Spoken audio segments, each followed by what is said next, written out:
I often do coaching for physicians, particularly around chronic pain, difficult interactions around chronic pain with patients. And we often sort of give them this phrase to put in their pocket. I wish things were different. I wish I could do X, what you'd like me to do.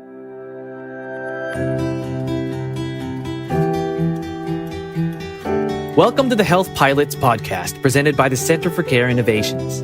This podcast is about strengthening the health and well-being of historically underinvested communities. Every episode offers new ideas and practical advice that you can apply today.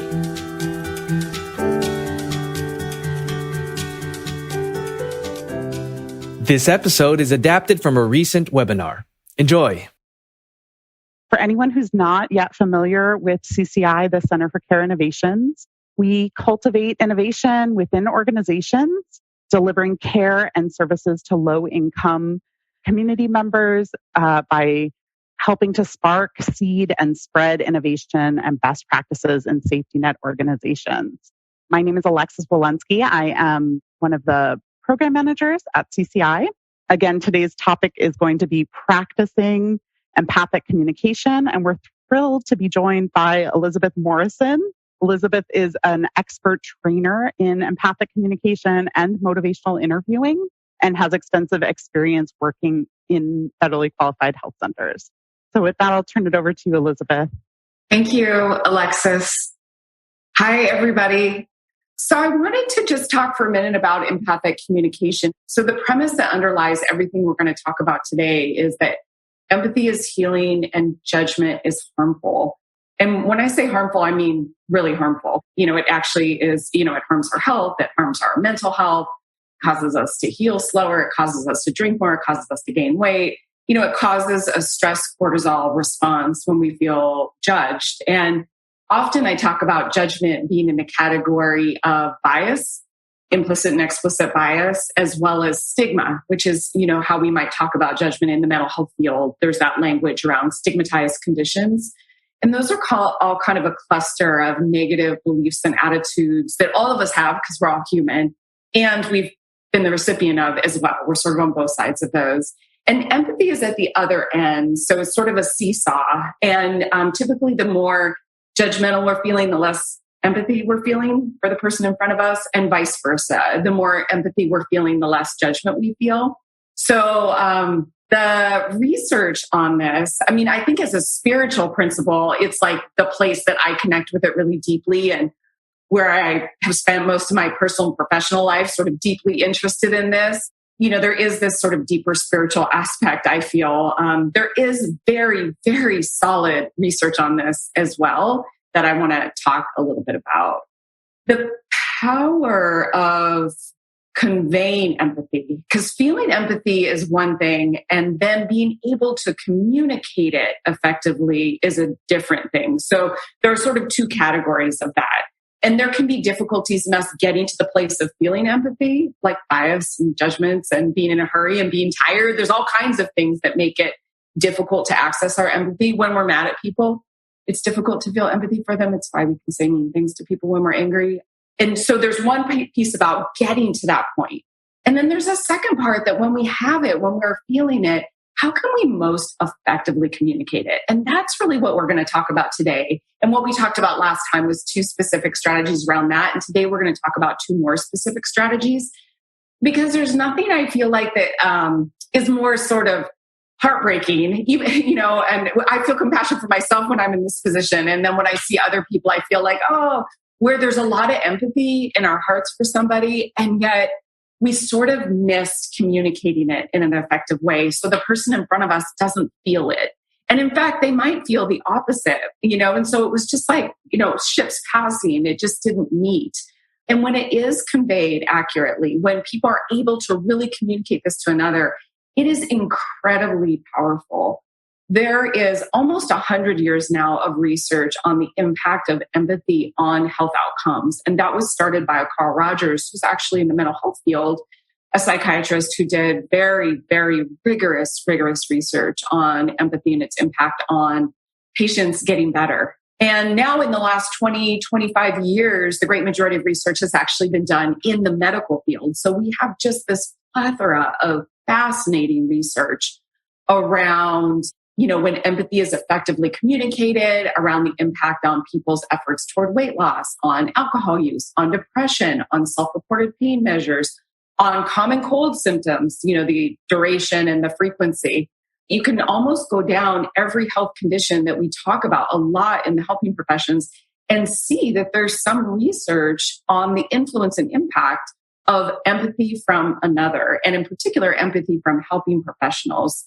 It is very equal opportunity, which means that, yes, there's a lot of research on physicians and the influence of when they communicate empathy on the health outcomes of their patients. There's also a lot of research on nurses. There's a lot of research on behavioral health professionals. And there's really good research, really good emerging research on medical assistants and receptionists. So it's very equal opportunity. It has, it doesn't matter what position people are in, it has a really big impact on health outcomes. So the more we're able to stay in an empathic place and the more we're able to communicate that empathy effectively to those we work with, the higher our job satisfaction is. Now, this gets a little bit complicated when there are different kinds of empathy.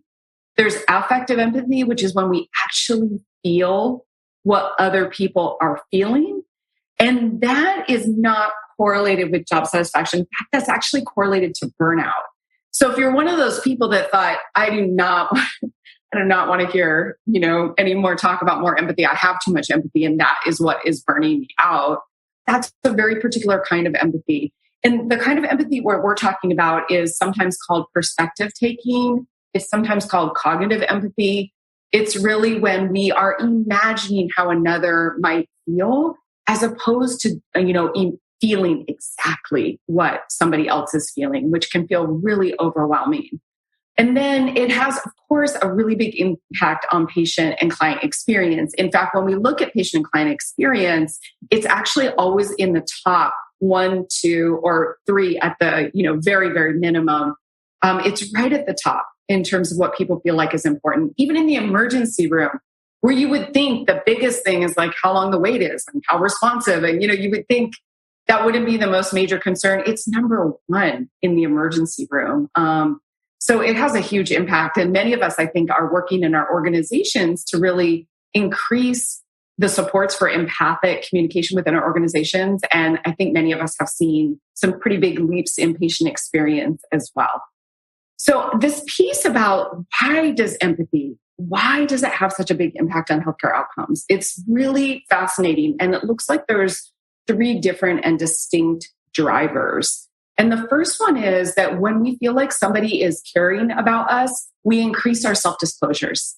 So if we feel like someone doesn't really care about us, so they feel like they're going to ignore us, they're kind of dismissive, and then judging, is sort of at the end of that, of a really sort of big stop sign for us. We don't make self-disclosures. So I'm a recovering alcoholic. I almost never indicate that on those health forms when they ask about, do you have a history?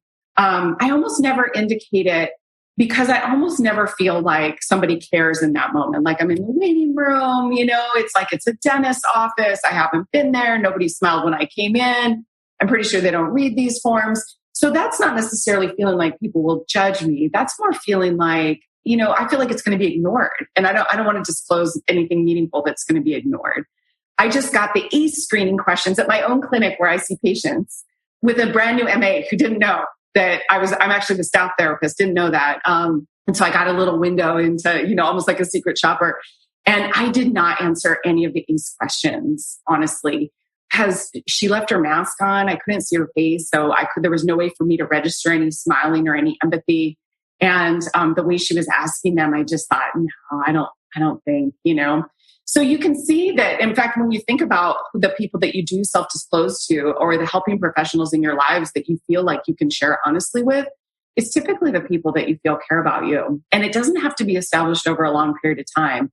As humans, we will typically make a decision within the first minute about whether somebody is caring about us and whether we're going to actually self-disclose. And of course, if we don't when people don't self-disclose, then we can't really effectively help them, right? Because there's all kinds of important health information that they don't feel comfortable disclosing. So empathy increases important health disclosures, and that seems to have an impact on health outcomes. And the second thing is that when we feel someone is empathic with us, we're more apt to do what they recommend. And I'm sure most of us have had experiences like this, where you go to see a helping professional and they tell you, what their recommendation is, and you leave and don't do it. I've done this with medications. I've done this with labs. I did this with like a specialist recommendation about my daughter, who, as soon as I left the office, I texted my husband and said, no, we need a second opinion. He didn't even listen. And he didn't even listen is like code for didn't have empathy. And so when we feel like people care about us, we're really more apt to trust their recommendations. Trust and empathy are very, very closely linked. And so obviously this impacts healthcare outcomes as well. And then the third one is what I think is one of the most interesting aspects. And I would say the research on this is newer in the last decade. And that is about physiologically what happens to us when we feel like someone cares about us. Physiologically, our bodies relax and our symptoms get better and our wounds heal faster. So if we think about ACE, adverse childhood experiences, and everything we know about the physiological mechanisms that are at play when somebody is in incredibly stressful environments in their childhood, is abused, is neglected. If we think about, what we know about the processes on the body, it's very, very, very similar. When we feel judged, we really feel like somebody is, that we're under attack, even if it's very kind of subtle judgment. And so our body fires up with this stress cortisol kind of protective response. And so we just don't heal or get better as quickly as we could. So last time, in talking about kind of specific strategies for communicating empathy, and once we have that, these tools can be super, super effective for people like my mom, if she would hop on here, which she's not going to, who loves me dearly and doesn't have the most skillful responses to me. And I don't always feel empathy from her when I'm sharing with her, even though I know she loves me. And so that's really what we're talking about, is when we have it in our hearts, how can we best communicate it? Last time we talked about reflective listening. The second thing that we talked about last time and that we also practiced was open-ended questions. And this is I've been consciously practicing open-ended questions with people, with clients and patients, with coworkers, with people I work with my kids, with my husband, with my brother. I've been consciously practicing open-ended questions for probably 20 years. And I still catch myself asking closed questions when I don't want to. Sometimes we want to ask closed questions, right? If you're standing next to someone and you don't really want to be closer to them, then we might not go into open-ended questions. I might not say to them, tell me a little bit about what you do. If I don't want to go deeper or closer in that conversation, I might say, where do you work? To make polite conversation, right? Which is a very narrow question. So this isn't to indicate that open-ended questions are always preferable. It just means that when we've made the decision that we want to convey care and empathy for someone, then asking open-ended questions is a really powerful way to do that, because we're indicating to them, I want to hear what you have to say, regardless of where it goes. So we practiced these last time. We practiced questions that start with what, questions that start with how, questions that start with tell me more. Tell me more about X. For people who have fears about open-ended questions, like, I can't ask open-ended questions. People will talk forever. I'm always behind. I'll get trapped on the phone in a room. The tell me more is a great tool, because it can be a very, very focused question, and it's still open and allows people to answer, in their own experience. And then I put a little, over the why, kind of a reminder that even though why is an open-ended question stem, it unfortunately conveys judgment, even when we don't need to. It always feels a little bit like a finger wagging. So, why did you stop taking your medicine? Sounds really different than tell me about, stopping taking your medicine. And this is really true with kids. For those of us who have kids in our lives, if you ask a kid, why did you do that? The chances of you getting quality information back from that are very, very slim, because it inspires a level of defensiveness. So there was two different strategies that we were going to talk about and practice today. And one of them is affirming strengths. and also just those of you who are motivational interviewing trained and or those of you who this just comes naturally to. For many people, this comes very naturally. Affirming strengths is a really specific strategy where when somebody is sharing with us a difficulty, whether that's a client, a patient that we're working with, whether it's our brother-in-law or our teenage son, when they're sharing something that's difficult, before we follow the problem, before we delve deeper into the problem, we take a deep breath, put on our glasses, and look for strengths. It's like, I really think of it as putting on like a pair of 3D glasses. Like, what about what they're sharing? What does that tell me about what is good about them and what their strengths are and what they care about and what they value? Like, where is it? And once you put the glasses on and look for it, things just pop out. So the adolescent who sits in my office and says, I think therapists are bunk and I don't even want to be here. I kind of, hold on, put on my glasses. And then all of a sudden I see, oh, you're really straightforward.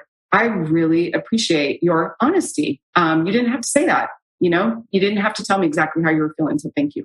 Right. It's a strength. When people tell us how much weight they've gained over the holidays, we know that means that they care about their health, that they're troubled by this. When people talk to us about difficult relationships that they have in their lives, it means that they really value those relationships, and that they want them to be strong and harmonious. So it doesn't matter what the difficulty is, we can find strengths. And when we take a minute to share with somebody what we see, it really, really makes people feel whole. Like, oh, this person doesn't see me as a walking problem.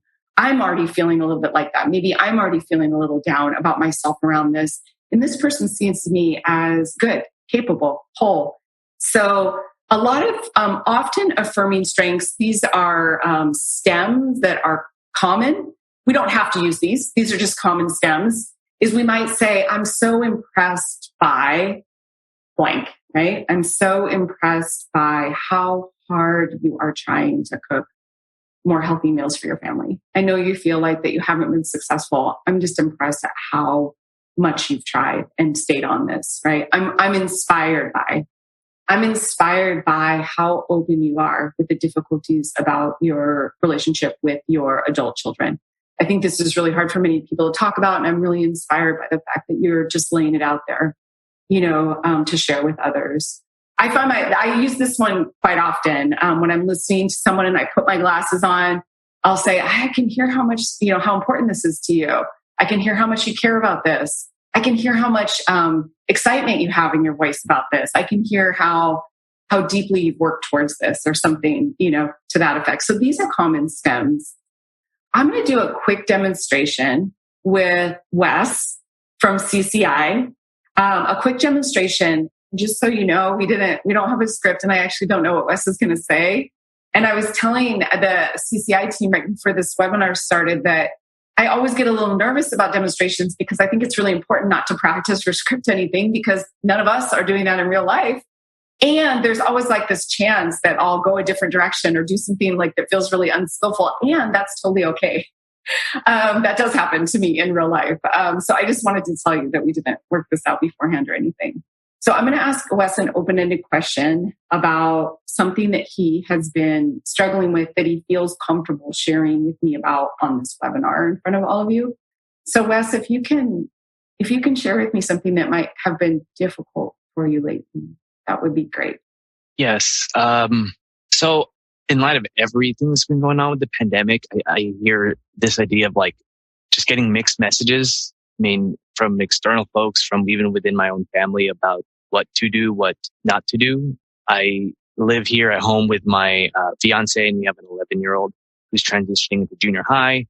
And so there's just so many things with his education, and also with just what is okay and what is not okay for us to do. And there's parts of me that feel, actually a lot of myself that feels unsure, that I can't like definitively say one thing or another, or support my family in one way or another, for the fact that I don't know if it's completely right or the safest or the best thing to do. So sometimes I find myself feeling stuck. or at like a stalemate, so to speak. And yeah, it's been really difficult. Mm-hmm. It's been really difficult. I can hear in what you're sharing that you really want to be able to care and protect your family. You have it sounds like you have a strong want to really be able to give them the right information, to help them in their own decisions, to provide them guidance and good information. And it's really especially hard for you right now when you feel like you can't with all the mixed messages. Yeah. As a co-provider, it's important for me to certainly ensure that our family feels safe, certainly our child, and to know that I'm at least going in a particular direction that I can feel some level of like assuredness and confidence about, that we came to the decision as a family or with me and my partner. It's been really challenging. Yeah. I'm going to try the impressed stem, because part of what I'm hearing when Wes is sharing is this feeling about his role in the safety of his family as a co-provider. Like that his role is really to put his arms around this family. And so let me just try it and see if it fits. Wes, I'm so impressed with how deeply thoughtful you're being about the safety of your family and really wanting to do what's best for them, and what will keep them safe. Let me just pause for a second and ask, how was that, Wes? That was very reassuring. I felt I was being listened to. I hadn't rehearsed it. I just only thought about what, that has really been challenging in recent time and even currently. And it just felt the sense of being heard and validated.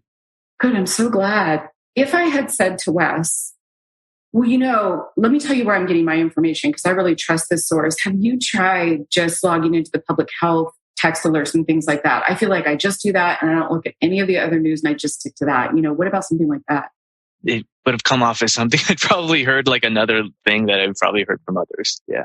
Right. And it still would have come from a place of care, right? Like I would still feel like I wanted to help you.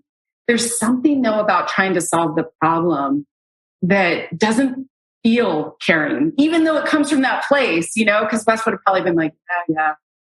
You probably would have checked out of the conversation a little bit. You're like, yeah, you're right. I should do that. We've all heard it. So I just wanted to point that out because our first instinct, I think for many of us, is to give advice. And so I just wanted to really, really encourage everyone as we practice to do whatever you can to take a breath and see if you can avoid doing that and just affirm.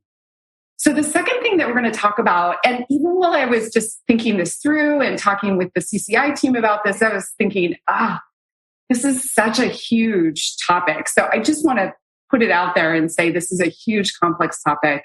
And I just pulled a couple of things out of it that I think are so interesting and things that I practice in my own life, sort of one of my own rules about not to talk about anything that I'm, not practicing in my own life. And that is about repair. So we're specifically going to talk about apologizing, which is one form of repair. So one of the things about repair, and the reason that I picked this picture of the socks being darned, is because there's a lot of research that shows that when two people end up in a successful repair, whether that's a patient who's mad about having to wait so long in the waiting room, and that's the only, relationship right there, the interaction, or whether that's with our partners, our decades-long partnership, that when we're able to successfully repair, that relationship is actually stronger than if there had not been a rift or a wound. And that is super interesting to me. I'm a soccer player, got my ACL repaired like every other soccer player, 10 years ago. And I can remember the surgeon telling me, you will never tear that ACL again. You'll tear your other knee, but you won't tear this one. This is going to be stronger than before. And even then I heard that, I heard that sort of psychologically, that's so interesting. And I just had an experience with a team that I was working with about 3 weeks ago.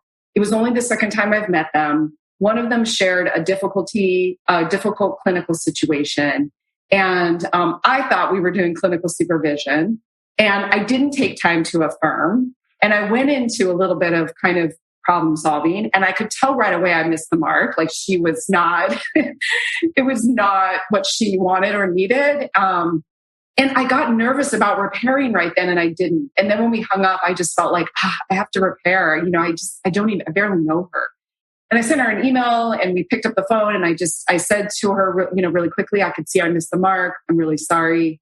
I feel like I launched into trying to help. It wasn't helpful.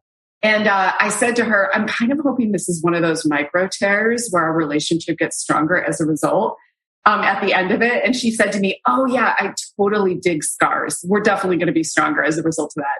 And now I say that sometimes, oh, I totally dig scars. Just the notion that a rift is repairable and can actually be for the good of the relationship, I feel like is such a hopeful concept to me.